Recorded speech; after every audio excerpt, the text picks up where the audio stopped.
YouTube channel पे आप सभी का हम लोग एक प्यारा सा छोटा सा देवी जी का गीत लेके आए हैं। कैसे लगेगा कमेंट बॉक्स में बताइएगा।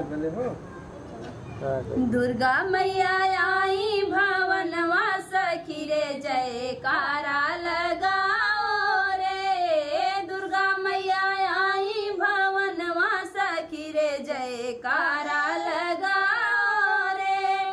मैया ने ओढ़ी है ललकी चुनरिया, मैया ने ओढ़ी है ललकी चुनरिया। चुनरी में गोटा लगाओ सखी रे जयकारा लगाओ रे। चुनरी में गोटा लगाओ सखी रे जयकारा लगाओ रे। दुर्गा मैया आई भवनवा सखी रे जयकारा लगाओ रे। दुर्गा मैया आई भवनवा सखी रे जयकारा लगाओ रे। मैया ने झारी है सुंदर केसिया, मैया ने झारी है सुंदर केसिया।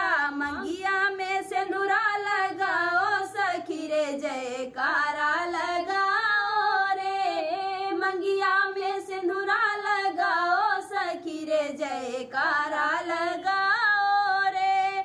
दुर्गा मैया आई भवनवा सखी रे जयकारा लगाओ रे। दुर्गा मैया आई भवनवा सखी रे जयकारा लगाओ रे। मोरी मैया के सुंदर सुंदर हथवा, मोरी मैया के सुंदर सुंदर हथवा।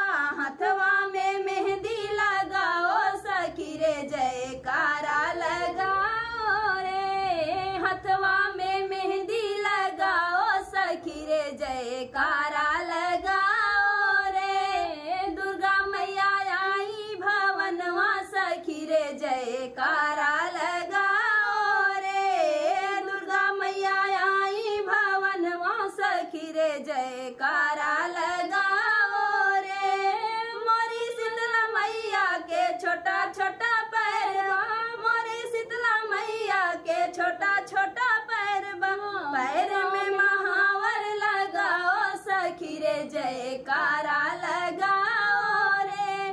पैर में महावर लगाओ सखी रे जयकारा लगाओ रे।